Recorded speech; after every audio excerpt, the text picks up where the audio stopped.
एक दिन यीशु और उनके चेले गिरासेनियों के देश में पहुंचे और जब नाव पर से उतरे तो उन्हें एक मनुष्य मिला जिसमें अशुद्ध आत्मा थी, जो कब्रों में रहा करता था और लोग उसे सांकलों से बांध कर रखते थे, क्योंकि उसे बार बार बेड़ियों से बांधा जाता था और वो उसे तोड़ देता था और कोई उसे वश में नहीं कर पाता था। वो रात दिन कब्रों में, पहाड़ों में रहा करता था और चिल्लाता और अपने को घायल करता था। वह यीशु को दूर ही से देखकर दौड़ा और उसे प्रणाम किया और ऊंचे शब्द से चिल्लाकर कहा, हे यीशु, परम प्रधान परमेश्वर के पुत्र, मुझे तुझसे क्या काम?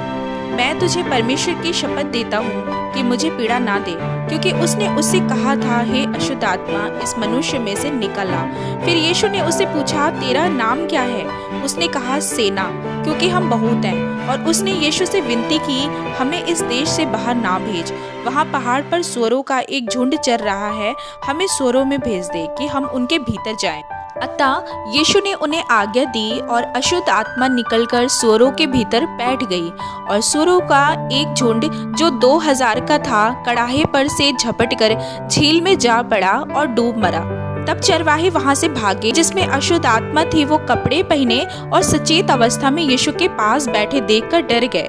प्रियो, उसने अपना नाम सेना बताया, जिसका मतलब लिगियोन अर्थात 6000 सिपाहियों की सेना, यानी उस एक व्यक्ति में 6000 अशुद्ध आत्मा थी।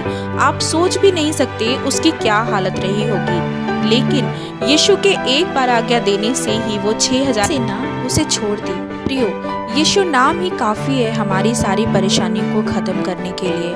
आज भी यीशु नाम से बीमारी ठीक होती है, दुष्ट आत्मा कांपती और थरथराती हैं और भाग जाती हैं यीशु नाम से। यीशु नाम में आज भी वो ताकत है जो हमें उद्धार दे सकता है।